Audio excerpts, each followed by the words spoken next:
भगवान श्री कृष्ण एक तरफ खड़े। ये सब सुनते सुनते अपने बारे में सोचना कि तुम लोग किसके साथ खड़े हो। तुम्हारे आसपास में कोई दुर्योधन होगा, कोई दुशासन होगा, कोई धृतराष्ट्र होगा, कोई गांधारी होगी, कई अर्जुन, भीम, नकुल, सहदेव, युधिष्ठिर भी होंगे। पर आप किसके पक्ष में खड़े रहते हो? बस ये कहते कहते आप जरा जांच करना अपनी। दर्पण में दिख पड़ेगा कि तुम कौरवों के दल से आए हो या पांडवों के दल से आए हो, वो दिख जाएगा तुम्हें। श्री कृष्ण खड़े पांडवों के साथ, और एक तुम्हारे बच्चों की तरह जो फ्रेंडशिप निभाने वाले हैं ये बच्चे क्या कहते हैं आपको पता है?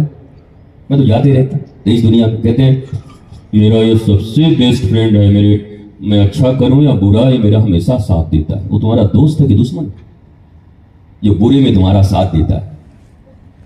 जब तुम गलत मार्ग पर चलते हो और तुम्हारा मित्र तुम्हें साथ देता है तो उससे बड़ा रावण और दुशासन अभी तक कोई पैदा नहीं हुआ होगा, और तुम्हारी जिंदगी को हराम कर देगा। जो तुम्हारे सही में साथ दे, सत्पथ पर चलने में साथ दे, मित्र वही है। और तुम्हारे कुकर्मों को छिपाने में जो साथ दे उसे मित्र कहते हैं। तुम में इतनी भी हस्ती नहीं कि जो कर्म करते हो उसे खुलेआम कह सको। अभी तक इतना भी दम नहीं आया तुम्हारे भीतर में, और लोगों को कहते हो हमसे मत उलझना, हम बता देते हैं, हम सीधा शेर हैं, हम बब्बर शेर। बब्बर शेर हो चूहे की तरह, जो कर्म करते हो बता सकते हो, लोगों के सामने कह सकते हो। 24 घंटे में जो कर्म किया बता सकते हो। वो काहे को बब्बर शेर हो भैया? चूहा भी तुम्हें तुमसे अच्छा है, बब्बर शेर है, जबरी के बब्बर शेर बन रहा। स्वीकारोक्ति नहीं है। एक कर्म भी मित्रता निभा रहा था दुर्योधन के साथ। भगवान ने कहा काहे को निभा रहा है तू? ये दुष्ट लोग हैं, तू तो अच्छा आदमी लगता है कर्ण, और तू पांडवों का भाई भी है, आ जा इधर। कहा महाराज जी मैं सब जानता हूं, तुम भगवान हुई भी जानता हूं, लेकिन बात ऐसी है कि मेरा बेस्ट फ्रेंड है जी, मैं छोड़ तो नहीं सकता। क्लोज फ्रेंड है, क्लोज फ्रेंड है मेरा, छोड़ नहीं सकता। वो भगवान ने कहा बड़ा क्लोज उसके, तेरा जो रिजल्ट है ना उसके क्लोज ही होगा। वो भी मारा जाएगा, तू भी मारा जाएगा। मैं सोचता था तू बच जा। नहीं, मौके पर जब कोई साथ नहीं दिया था तब उसने साथ दिया था मेरे को अंग देश का राजा बनाया था। मेरी बेइज्जती हो रही थी तो मेरी इज्जत बचाया था। अरे क्या इज्जत बचाया था तेरी?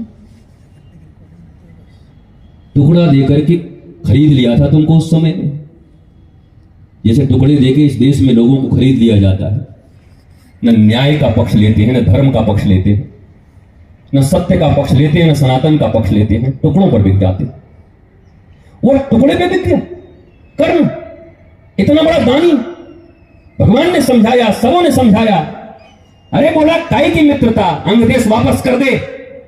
बोला नहीं चाहिए तुम्हारा ये देश, जिस देश के बदले में मुझे अन्याय, अधर्म और असत्य के साथ खड़ा होना पड़े, गुंडों के साथ खड़ा होना पड़े, मुझे नहीं चाहिए तुम्हारा ये दिया हुआ देश, तुम्हारा ये टुकड़ा, तुम्हारा ये राज्य, तुम्हारी ये बत्तियां।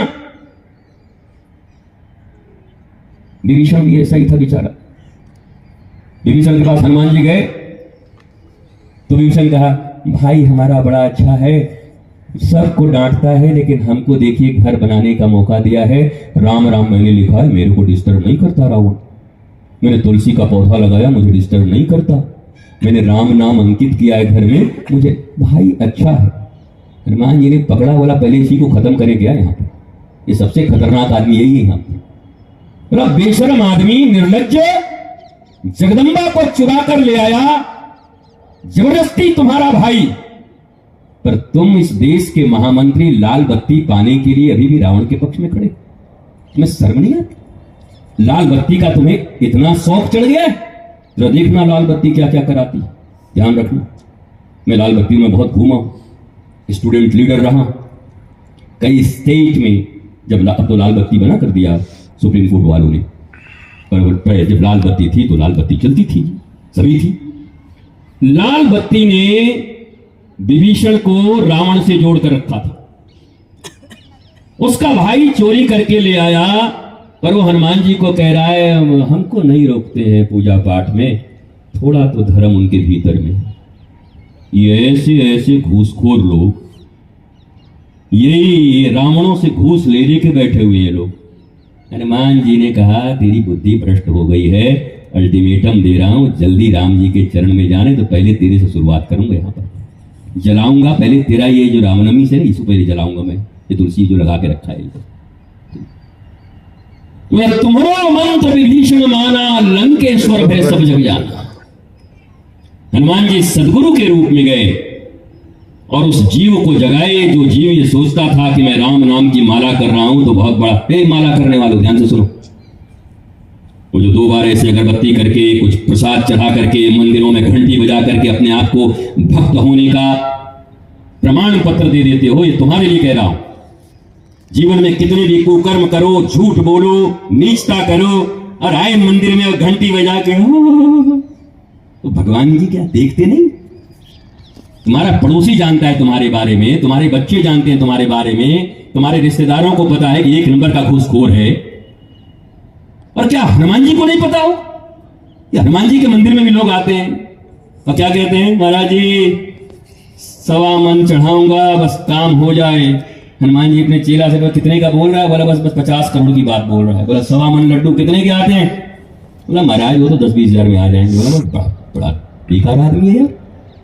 बताओ, हमारा नाम है ज्ञानी नाम अग्रगण्यम सकल गुण निधानम। मैं ज्ञानियों में अग्रगण्य हूं, सकल गुण निधानम। जय हनुमान ज्ञान गुण सागर, ज्ञान और गुण का मैं सागर हूं। मनोज्वम मारुत्य तुल्य वेगम जितेंद्रियम बुद्धिमताम वरिष्ठम। बुद्धिमानों में मैं सबसे वरिष्ठ हूं। और ये तो नीरा ही मुझे ठगने आ गया। ये कह रहा है कि 10 करोड़ का लाभ करा दो, तब 10,000 बाद में चढ़ाऊंगा। हमारे देश में छोटे बाबू और बड़े बाबू को पैसा दे दे के चप्पल घिस लो पहले एडवांस में, फिर भी काम नहीं करते। और ये हनुमान जी के पास आया है और कह रहा पहले काम करा दो फिर 10,000 चढ़ा देंगे। हनुमान जी कह रहे हैं जो 10,000 10 करोड़ में 10,000 दे रहा है तो कोई 5 करोड़ वाला आएगा उसकी सुनेंगे? 50-50 तो करे, तो वो भी नहीं आते। कुछ लोगों को ऐसा लग रहा है महाराज जी ना भगवान को भी पैसे से तौल रहे हैं। अच्छा बाप बड़ा ना भैया, सबसे बड़ा रुपया, नाचो ताता थैया। सारे धंधे तुम्हारे पैसे के लिए चल रहे हैं, सारे रिश्ते तुम्हारे पैसे के लिए बिगड़ रहे हैं। साले और बहनोई ने एक साथ धंधा शुरू किया और बाद में दोनों में गर्दन काटने की बात आ गई। किसके लिए? पहले तो एक ही थे, किसके लिए? बोला पार्टनरी में धोखा दे दिया साले ने, मुंह नहीं देखना चाहता इसको जहां मैं देखूं। पैसे ने तुम्हारे रिश्तों के बीच में दरार डाल दिए। पैसों ने तुम्हारे हृदयों में मानवीय मूल्यों का अवसान कर दिया। इस दुनिया में हर आदमी 2 नंबरी सामान बनाने पर आमादा है। बगल में ही आपका पंजाब है, पंजाब में हरित क्रांति आई, पर यह भी सत्य है कि पंजाब से कैंसर की वीकली ट्रेन भी चली या नहीं चली? क्यों चली?